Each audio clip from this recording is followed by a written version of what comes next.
Hello students, in the last lecture what we have learned? We have learned central tendency. Central tendency, mean, median, mode. So first thing we have solved mean. So we have the three methods of mean, that is direct method, assume mean method and step deviation method. These three methods we have done in last lecture.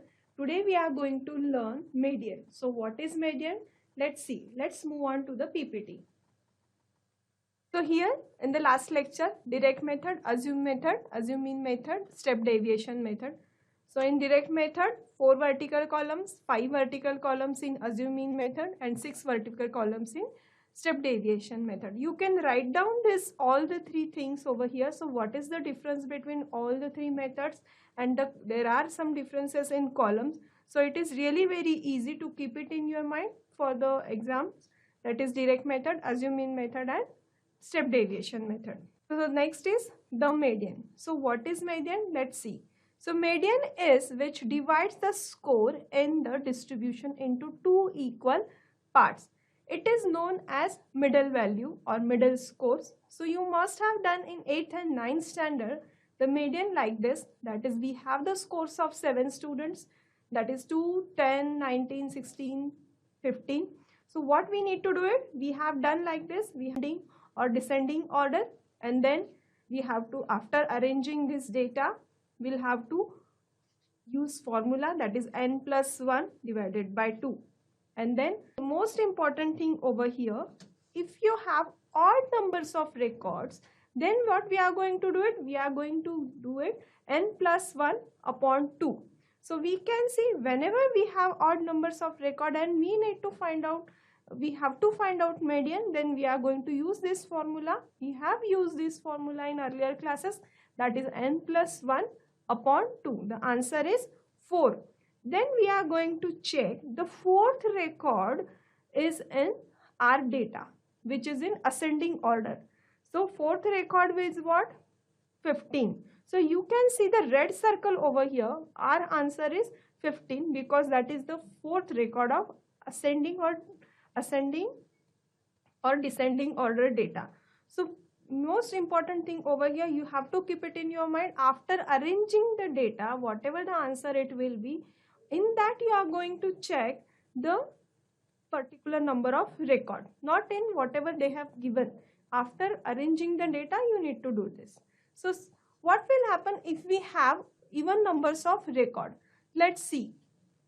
8 students in an English class, 30, 16, 15, 2, 5, 10, 17, 19. Again, the step is what? We have to arrange this data in ascending or descending order. And then after arranging this data, what we need to do it? We have the two middle values, which is what? 16 and 15.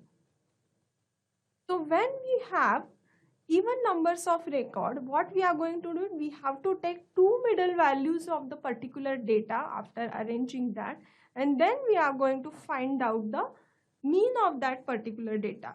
16 plus 15 divided by 2, that is 15.5.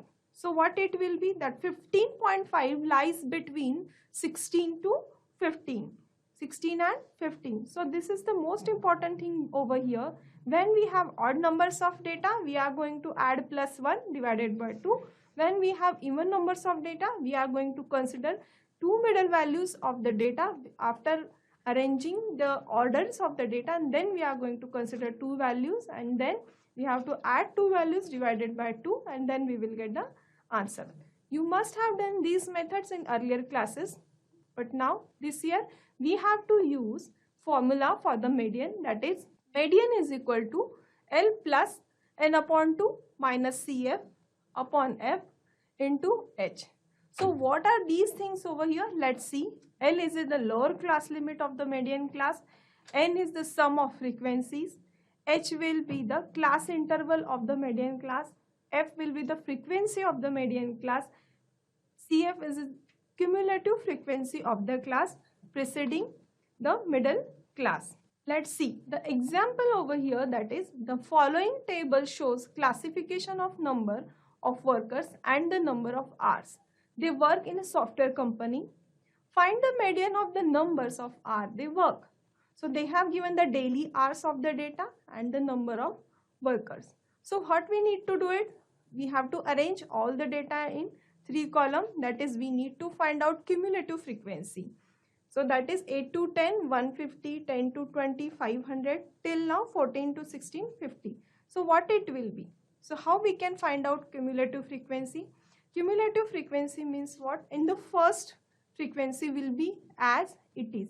For the preceding class, we have to add to the succeeding class. Whatever the cumulative frequency of that class, we have to add to the number of frequencies. That is 150 plus 550, the answer will be 650. The answer will return in that particular class, next class. Like this, we have to add the previous next frequency, and then we will get the answer 950. Then 950, we have to add the next frequency, that is 50.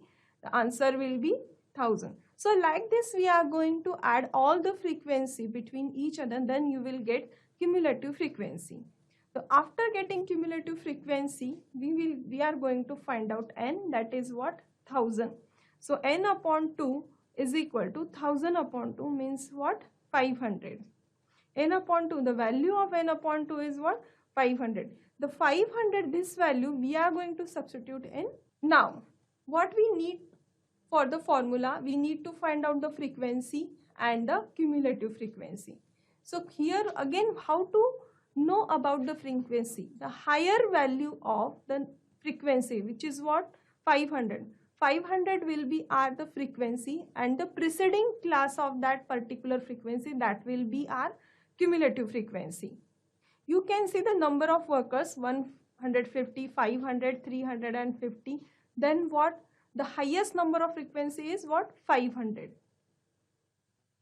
So all the values we got that is n upon 2 is equal to 500, CF is 150, H is equal to 2, F is equal to 500, and L is equal to 10. L is equal to 10 means what? The frequency which has maximum over here, that the class of that particular frequency, that is 10 to 12. So lower limit of that particular class, that is 10. So formula we have to apply, then all the values we are going to substitute in particular formula, that is L plus n upon 2 minus CF upon F into H. Then after substituting all these values, we will get 11.4 hours. Hence the median of the number of hours they work is 11.4 hours. So main important thing over here, frequency, cumulative frequency, H is what? 2. H is what? 2 means what? Class interval over here, that is 12 minus 10 is equal to 2. Then the L will be what? L is lower limit. So we have to substituting all these value in the formula, and then we will get the answer. So need to remember over here, if we have a group data, we have to find out discrete classes and the continuous classes. For the discrete classes, that is uncontinuous class, we can say 2 to 4, there are 12 students, then 5 to 7, then 8 to 10. Then over here, the exclusive method.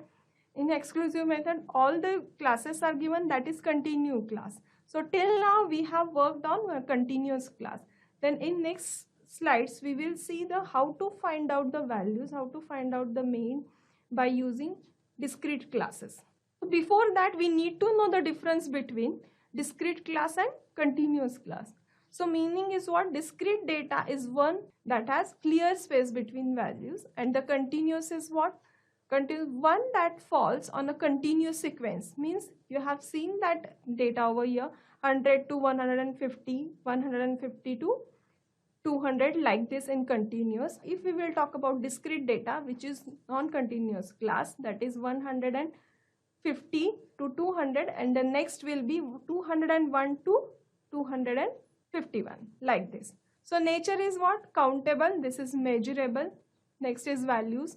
values, it can take only distinct or separate values. Here it can take any values in some class interval. Graphical representation we will use in bar graph, and over here histogram. Tabulation is known as ungrouped frequency distribution, and here group frequency distribution. Example, days of the week and market price of the product. So like this is the difference between discrete and continuous classes. Let's moving towards example. So example is what? 6, 8, 10.4, 11, 15.5 and 12 and 18. So you can see the classes in the table are not continuous. Whatever the table you can see over here are not continuous.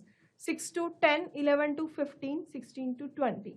The upper class limit of a class and the lower class limit of a class is succeeding class differ by 1.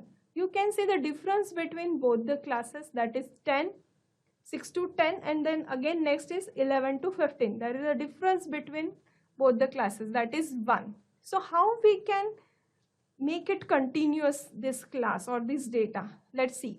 Let's subtract 1 upon 2 means what? 0.5 from the lower class limit of each class and add to the upper class limit of each class and make the classes continuous. Means what we are going to do it? You are going to subtract 0.5 from the lower class and you are going to add 0.5 to the upper class.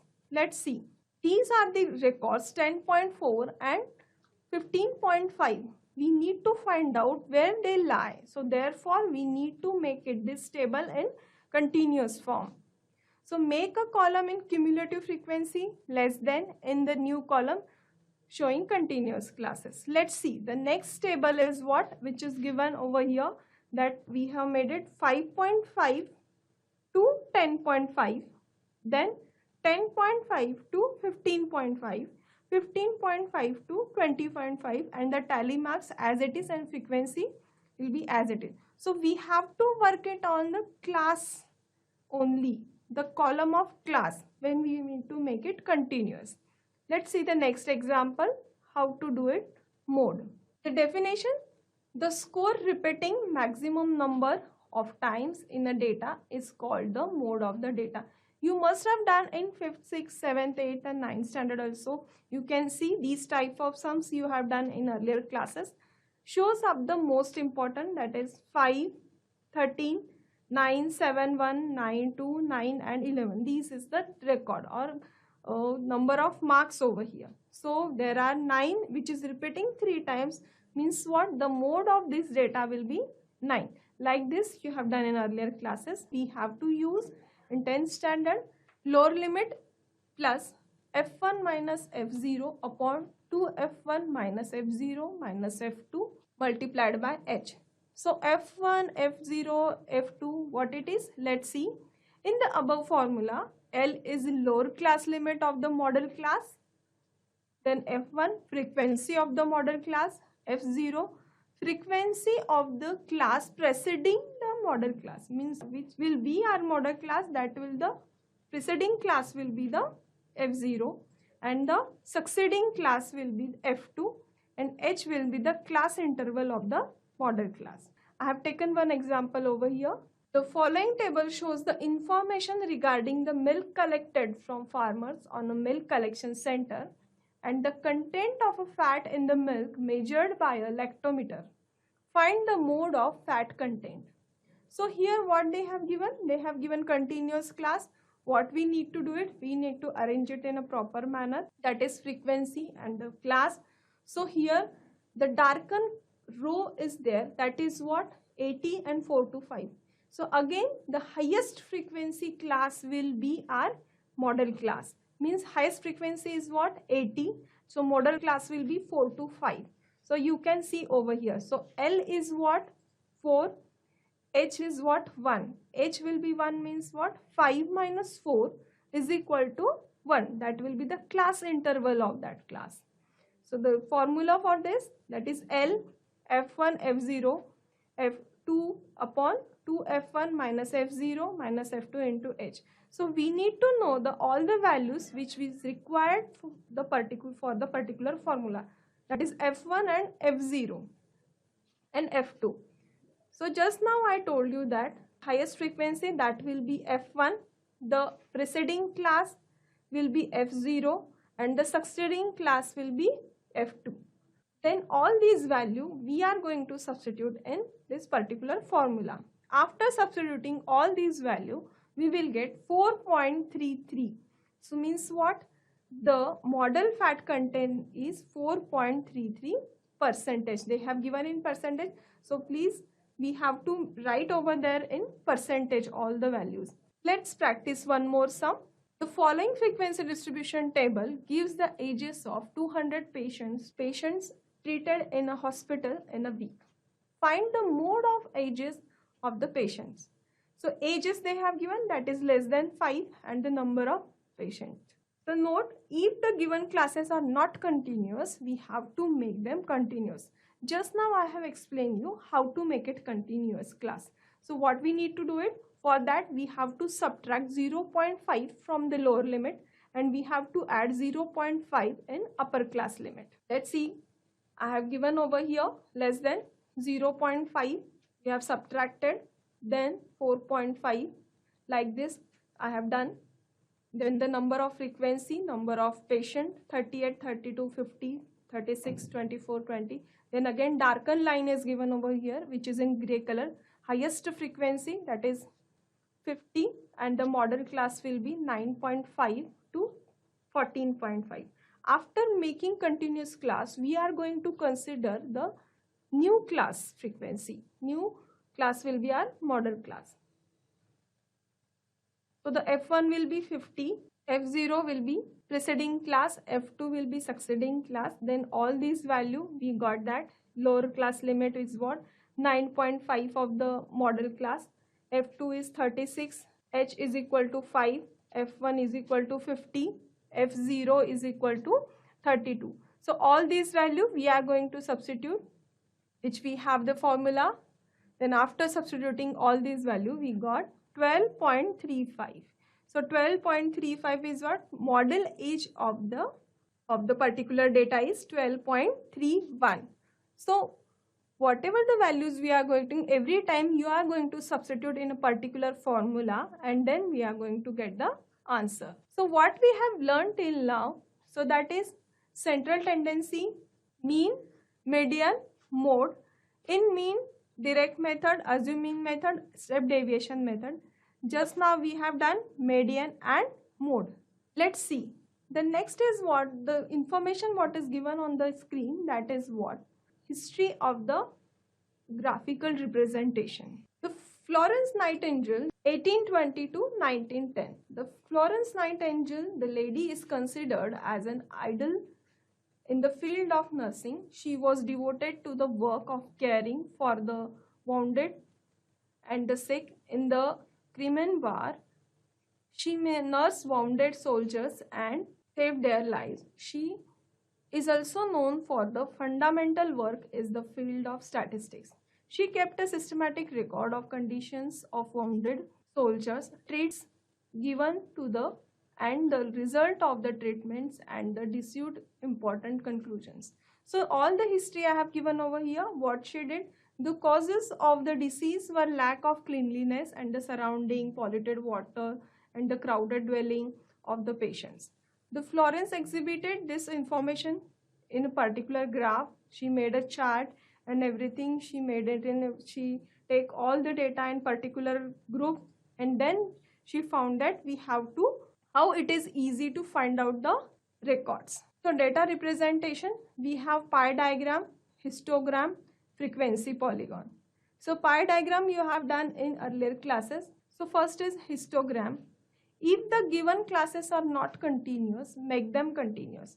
So first step we need to keep it in our mind, that is if the given classes are not continuous. So how to make it continuous? We know that show the classes on x-axis with the proper scale, show the classes on y-axis with the proper scale, taking each class as the base, draw rectangles with the heights proportional to the frequency. So before that, drawing this histogram, main thing over here which is given in your textbook, that is On the x-axis, a mark. You can see the mark over here is called a crink mark, and it is shown between the origin and the first class. So what we need to do it? We have to draw this crink between origin to first class. It means there are no observation up to the first class. The mark can be used on the y-axis also if needed. This enables us to draw a graph in optimum size. So here is the information about how to draw a histogram.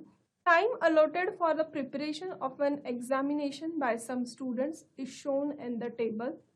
Draw a histogram to show the information. Times they have given, which is in minutes. The number of students they have given, that is 14, 20, 24, 22, 16. And then we need to make it histogram. For x-axis, I have taken minutes, that is 1 centimeter is equal to 20 minutes.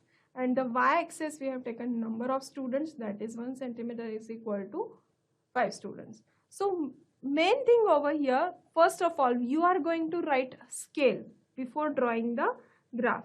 And then we have to draw these type of rectangle to see the values of the x-axis and the y-axis.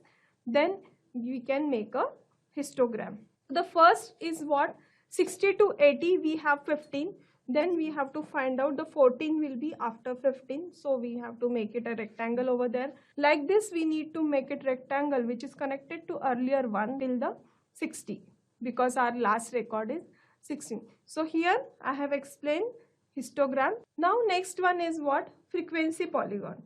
So over here, first of all, we need to make it histogram, and we need to find out the middle point of that particular rectangle.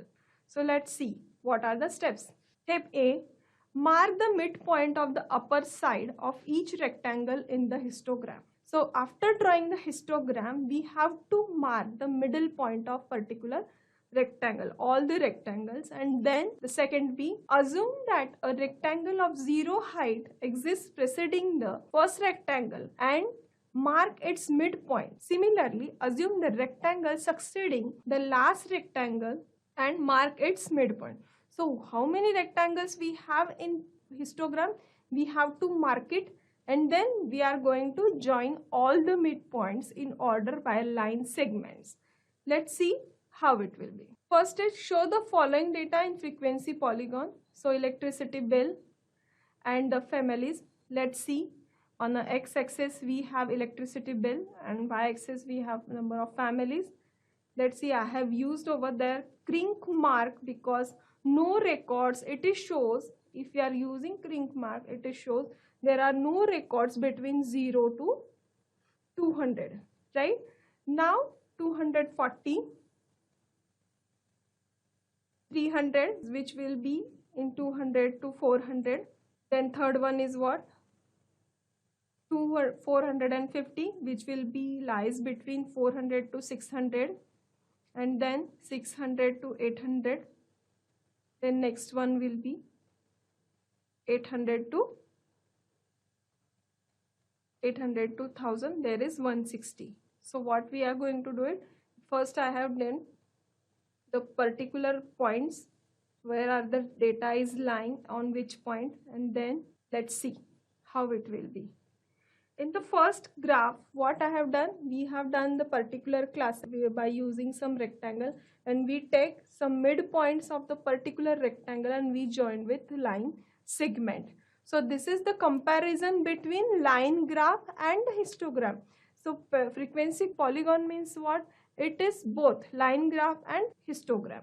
Then what we are going to do it? First we need to draw rectangles, then midpoint, and then those midpoints we have to connected with a line graph. Next is pie diagram. A pie chart is used to represent data as a part of the whole.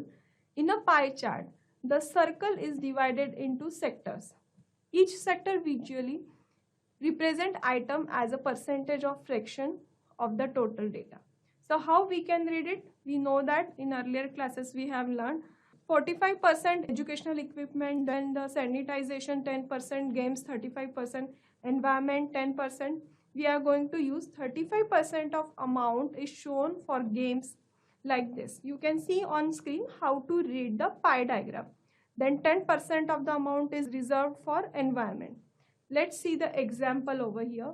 How to draw a pie diagram. To draw a pie diagram, the whole circle is divided into sectors proportional to the components of the data. The measures of central angle of each sector is found by the following formula, that is number of scores in a component upon total number of scores and 360 degree. We know there is a circle, so we have to take a area of circle, that is 60 degree. A circle of a suitable radius is drawn, then it is divided into sectors such that the number of sectors is equal to the number of components in the data. Next one, how to solve the pie diagrams questions. The pie diagram shows the proportion of different workers in a town. Answer the following question. The total number of workers is 10,000. How many of them are in the field of construction? How many workers are working in the administration? What is the percentage of workers in production? So first is what? Number of workers working in the field of construction. Central angle, we have to find out central angle of for construction upon 360 degree into 10,000, because total number of workers they have given. So we'll get the worker, that is 12,000 workers in the field of construction. So worker is what? 72 degree, which is we are going to, they have asked over there. So it is 72 degree. Like this we can do it. How many workers are working in the administration? What is the percentage of workers in the production? We can find out by using this formula. Then next is what? The medical checkup of 180 women was conducted in a health center in a village. 50 women were short of hemoglobin. 10 suffered from the cataract, 25 respiratory disorder, like this. And then see the table over here. The measures of central angles are given in the table. That is number of women and all everything. Central angle is also given. Then how to draw pie diagram. Pie diagram, the health condition and central angle. You can see the data over here. We have to take a particular radius and then we are going to make sectors of that particular circle. First you need to draw circle, then take radius, then using protractor you have to make it angles. So the blue color indicate short of hemoglobin, orange color indicate suffered from cataract, then gray is respiratory disorder, and the healthy is what? 180 degree. So how to draw central angle and the pie diagram you can see over here. Today we are going to revise all the concepts. So first concept was central tendency. The central tendency which has mean, median and mode. We are going to solve mean by using three methods, that is direct method, assume mean method, step deviation method. All method have different columns. Direct method have 4 columns, assume mean method have 5 columns, step deviation method have 6 columns. So by using various formulas, we are going to solve all these 3 methods. And then next is median. Median is a middle score of particular data. So which will be depend on odd numbers of record and the even numbers of record. Mode is what? Which is repeating the particular value in number of times. So that value will be our mode. And in second lecture, we have learned graphical representation of data. So first is histogram, second frequency polygon, third is pie diagram. In histogram, we have to draw various rectangles by connected to each other. And these frequency polygons, by using that histogram, we have to find out the midpoint of the rectangle, all the rectangles, and then we are going to connect it with line segment. Third one is pie diagram. We have to draw a circle. Then by using particular radius, we have to make it a sector of particular thing. So whatever they have given. So by using this concept, we are going to solve all the data concepts and all the data representations by using central tendency and graphical representation of data. All these things we are going to use in economics, biology, biotechnology, research and everything. Thank you.